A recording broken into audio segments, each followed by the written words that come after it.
Good morning. I have the book Turkey Red here. I want to read. It's written by Esther Lowen Vogt. It was copyright in 1975. And it says the author won the honorable mention in the David C. Cook Children's Book Contest by writing Turkey Red. She has also authored 7 other books and has won several writing awards in her native state of Kansas. This book was written to the memory of Grandpa and Grandma Jacob Lowen, who migrated to America from Russia as young people around 1874.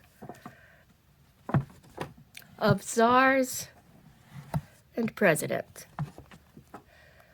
Martha Friesen faced dangers in America that were far different from the threat of religious persecution in her native Russia. Here, there are rattlesnakes, Indians, prairie fires, and tornadoes. But even more adventure awaited. Martha learned the special lessons from her neighbors, and Alice, her first non-Mennonite friend. She and her family survived blizzards and burning barns. Still, there are moments of great excitement, like the time in Topeka when President Rutherford B. Hayes spoke to her. And she'd always be thankful for Turkey Red. Brought halfway around the world, it is God's gift, giving them a new life.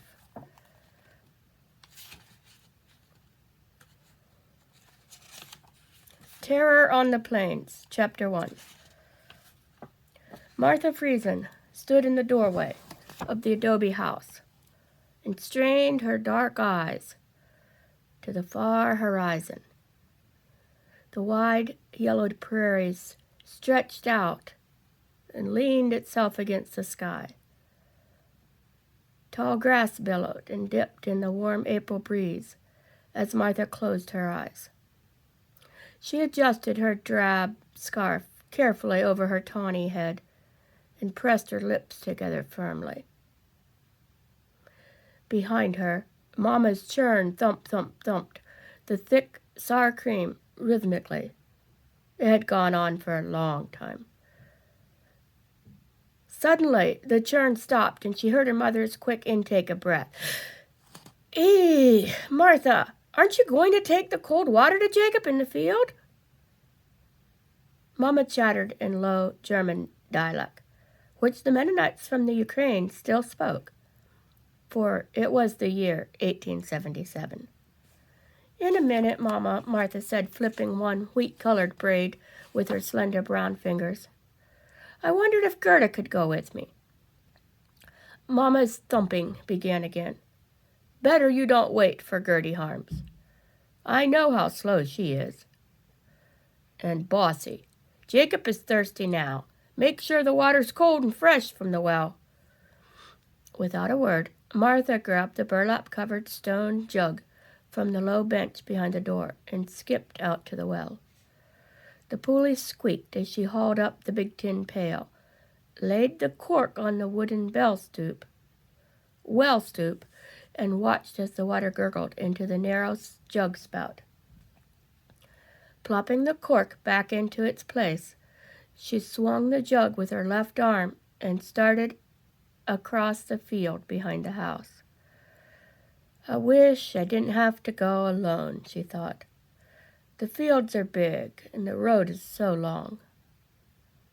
It wasn't at all like the Ukraine in South Prussia, where they had lived in the cozy village of Patzwa, with the fields right behind each farmstead. Here in Kansas, the prairie grass stretched away in endless miles, it seemed, of flat nothing. She shook her head. Why had they left Russia to come to Kansas? She would ask Jake when she reached him in the field. Her bare toes curled on the hard, dry path that skirted one end of the cornfield.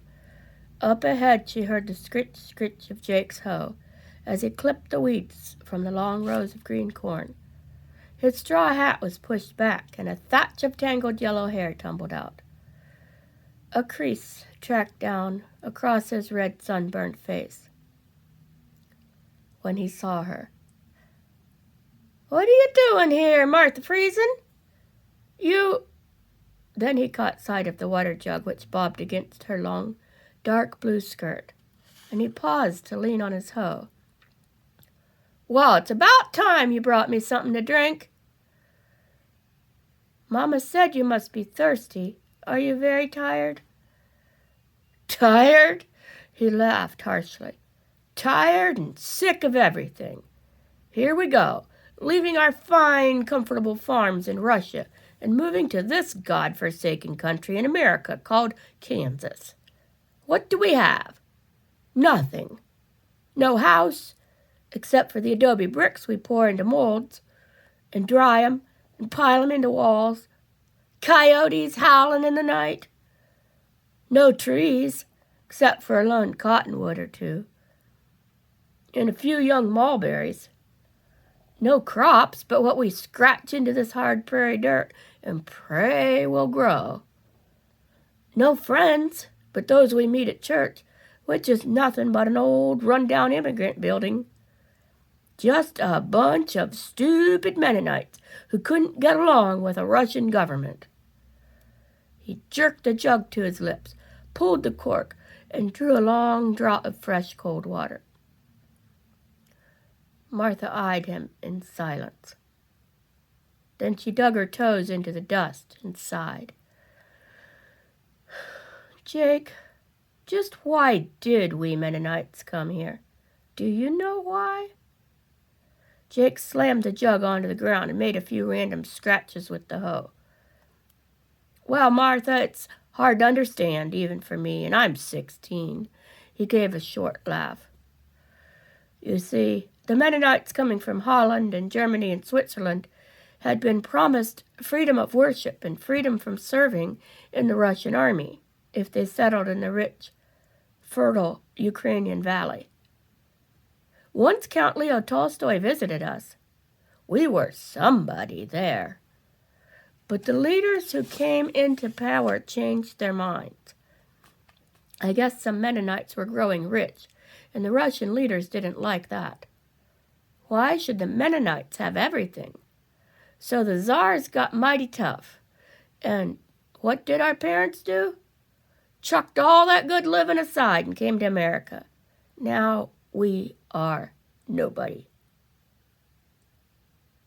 Here in Kansas, the good farms, you see, are homes of soldiers who once fought in the Civil War. Here in America, they used their mustering out pay to help buy the farms. The shacks belong to the Mennonites. The government owns every other section all along the Santa Fe Highway right away, and the sections in between are the ones the railroads offer in the Mennonites, the Russian Mennonites, especially those of us from Malachatna colony in the Ukraine. Why? Maybe because we're hard-working. We've learned how to work together. He scowled and shook his head. Ach, we might all have lived in New York City and gotten jobs and become rich. Now, what do? He pushed his hoe again and laughed bitterly. What did we do? Martha echoed quietly, waiting for him to go on. Like I said, Mennonites stick together, so our fathers bought land, tall, grass-brown prairie land, here away from everyone. Well, I've had it. One of these days, what, Jake? Martha prodded.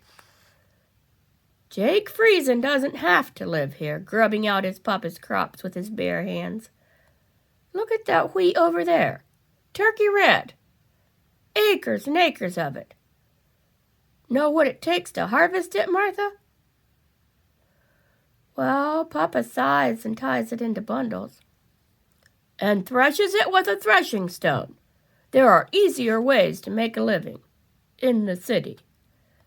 Martha wet her lips with her tongue. "But Papa is a good farmer. All our Mennonites are. All this land?" She made a sweeping motion with her hand to the wide fields of wheat and long, straight rows of corn. "Indians and rattlesnakes. Be careful of 'em, Martha. They can be terrifying," Jake said bluntly. He grabbed the jug and took another swig of water from the spout. "The Indians or the rattlesnakes?" Martha asked, her dark eyes wide. "Both.